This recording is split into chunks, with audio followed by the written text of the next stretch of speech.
Welcome or welcome back. It's your curious European friend here, and today we're looking into the ANZACs. I don't really know how to pronounce it. ANZACs.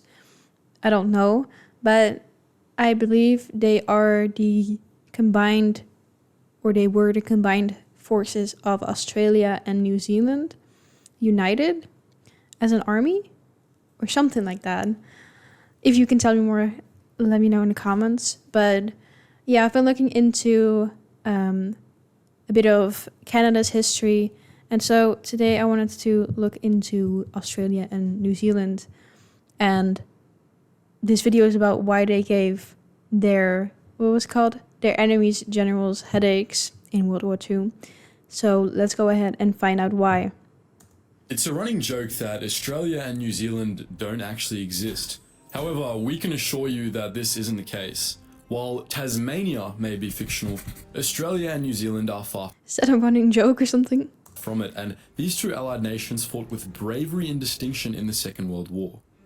In this episode of The Front, we're going to talk a little about the Anzac Corps and then provide you with an overview of Australia and New Zealand in World War II.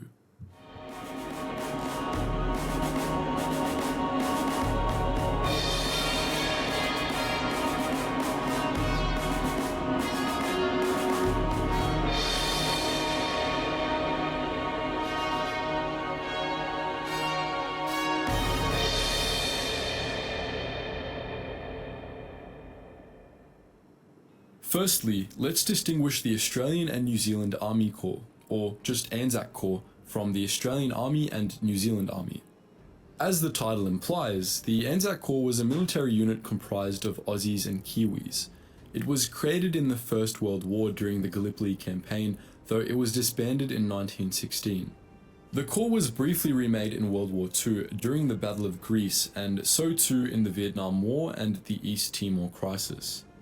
The term Anzac, however, is used a little differently in Australia and New Zealand. When Aussies and Kiwis first commemorated the wartime sacrifices of their fathers, sons, husbands, and brothers on the 25th of April 1916, that day was deemed Anzac Day.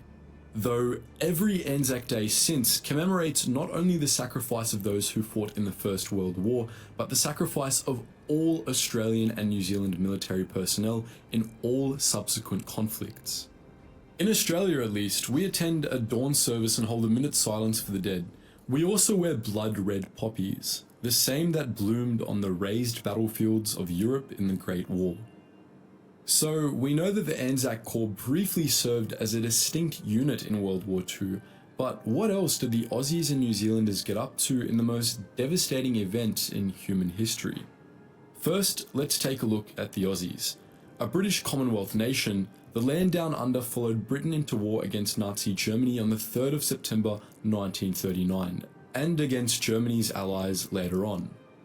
The Australian Army, Royal Australian Air Force and Royal Australian Navy fought in many theatres of war, though their contributions in Western Europe, the Mediterranean and North Africa and the Pacific are perhaps so many people on that ship. Most renowned. Some 13,000 Aussie pilots and aircrew served in British and Australian air units in the defence of Britain and over Western Europe. That's quite a lot, I think. I don't really know what is like normal or what other countries were able to contribute, I guess, but that sounds like a lot. In terms of percentage, these men sustained the highest casualty rates of all branches of the Australian military, 20%, with just shy of 3,500 Aussie pilots and airmen paying the ultimate price. Air Force and Navy units also supported the June 1944 D-Day landings, helping the Allies gain a foothold in Normandy. Some of these squadrons went on to support the Western Allies' occupation of Germany in the final days of war in Europe. Royal Australian Navy warships clashed with Italian vessels in the Mediterranean in 1940, and Australian ground forces made their mark in December that year in the Allied Operation Compass, part of the North African campaign. The Aussies fought with utmost bravery in this operation, notably when the 6th Australian Infantry Division assaulted the Italian-held Libyan fortress of Bardia. In this battle, the Aussies, bolstered by the Brits, ultimately took some 36,000 Italian prisoners and inflicted an additional 4,500 casualties. They also managed to capture some 800 Italian vehicles and 400 Italian artillery guns. Conversely, only some 450 Allied personnel became casualties of this battle. The Aussies fought a different war in the Pacific, staving off the brutal Japanese right on Australia's doorstep. In the battles of Malaya and Singapore, thousands of Aussies were captured by the Imperial Japanese troops, with 15,000 falling into enemy hands in Singapore alone.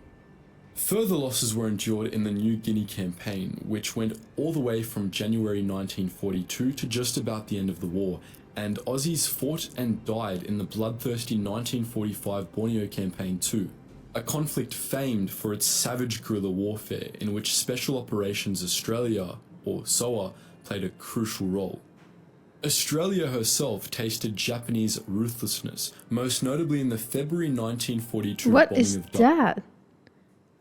Is it like a fire blazing thing? or SOA, played a crucial role. Australia What? herself tasted Japanese ruthlessness, most notably in I didn't know that they had those in like guns like that. the February 1942 No, that's crazy if you get that. If someone like, what is even a word? What would you call it? Sprays that, blasts that on you, like. bombing of Darwin, the Northern Territory's capital. This was the first of some 100 Japanese air raids exacted on Australia throughout the war, and the bombing of Darwin remains the largest attack on Australia in all the island nation's history. Defences were carried out primarily by the Royal Australian Navy and Royal Australian Air Force, though the Yanks were there to lend a helping hand too. So, seeing as Australia was bombed by the Japanese, it must be real. But what about New Zealand? What did they get up to in the war? Well, as for the Kiwis, they also followed Britain into war against Germany on the 3rd of September 1939, and like the Aussies, fought in many different theatres, in many cases alongside their Australian comrades. New Zealand's principal overseas force was the 2nd New Zealand Expeditionary Force, or 2NZEF, while its air force was the Royal New Zealand Air Force and its navy was the Royal New Zealand Navy. New Zealand's contributions to the Allied war effort in Europe were primarily through its air force, whose pilots and airmen served in Kiwi units under the RAF or directly in RAF squadrons. Yeah, I feel like you just don't really hear this that much about Australia and New Zealand, at least I didn't. So it's definitely good to know. Like the Aussies, they fought for the Queen in the Battle of Britain. Generally, serving directly in the RAF, Kiwi pilots went wherever the RAF went and bombed whatever the RAF bombed. Men of the 2NZEF fought hard in the bloody Battle of Monte Cassino in March 1944 too, playing a crucial role in what would ultimately lead to the Allied capture of the town and castle. New Zealand artillery units, in particular, paved the way for the Polish and British offensive which gained the Allies the town. The Māori Battalion was also present here under the 2nd New Zealand Division. By the bullets of a stubborn German defence, the battalion suffered devastating losses, with 128 out of the 200 Māori soldiers in it becoming casualties of war. That's a whopping 64% of the unit. Like the Australians, the New Zealanders feared a Japanese invasions, so they fought hard against Imperial Japan in the Pacific. While New Zealand did have some violent encounters with Axis naval vessels in its own waters, the country did not feel the heat of Japanese bombs, and an invasion never came to pass. With Kiwi pilots fighting under the British RAF in other theatres, the Americans supported the Air Force in the Pacific by lending them planes and whatnot. To put New Zealand's contributions into perspective, it suffered proportionately more casualties than any other Commonwealth nation involved in the Second World War. 12,000 of New Zealand's 1940 population of 1.6 million lost their lives in the conflict. Now, we did say earlier that the Anzac Corps was remade in the Battle of Greece, so let's take a look at that a little bit further. In March 1941, the Australia 1st Corps, with the New Zealand 2nd Division under it, landed in Greece to defend the nation against a German invasion. It was soon after this that the combined Aussie-Kiwi unit was officially renamed the Anzac Corps, though this title was short-lived. The German invasion, unlike the Italian invasion before it, was hugely successful, and the Anzac Corps along with the Greeks and Brits, was mostly undone. Instead of fleeing Greece entirely, however, some Anzac remnants remained on the Greek island of Crete and put up a stubborn defense alongside Cretan military personnel and civilians. These were primarily the Australian 6th Division's 19th Brigade and some Kiwi units, including the aforementioned Māori Battalion, which took part in a series of savage engagements throughout the island. In more than one instance, the battalion carried out bayonet charges, stabbing and bludgeoning hundreds of Germans to death. In the latter half of 1941, many Australian units left the Mediterranean and North Africa to contest the Japanese in the Pacific. Some Aussie units, such as the Australian 1st Corps' 9th Division, remained. These men didn't have it easy, especially in the Libyan port city of Tobruk, which came under siege by the Axis and was largely defended by Australian troops. But the Kiwis were done licking their wounds after the Battle of Greece, and, alongside other Allied nations, came to their Aussie brothers' aid on the 18th of November 1941 in Operation Crusader. Here, they clashed with Rommel's Afrika Korps and ultimately sent the German general running. The Australian 9th and New Zealand 2nd Division fought and sustained heavy casualties together in the 1st and 2nd battles of El Alamein II. Obviously, the contributions of Australia and New Zealand to the Allied victory in World War II extended far beyond what we've covered today. There were also many other battles in which Aussies and Kiwis fought and died side by side. I had no idea of any of this, and to the extent to which they fought in the wars and they fought together and the losses that they endured.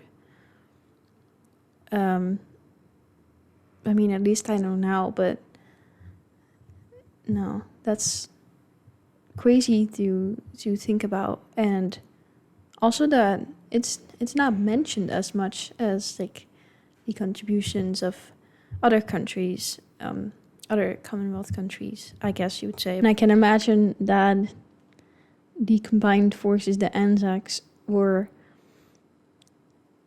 a force to be reckoned with. And yeah, I would not want to be their opponent. So I guess that's good in a war. I still wish that there were never wars to begin with. But anyways, let me know in the comments if you might have more information, if you have any stories of your own, of your family, or anything like that that you might want to share.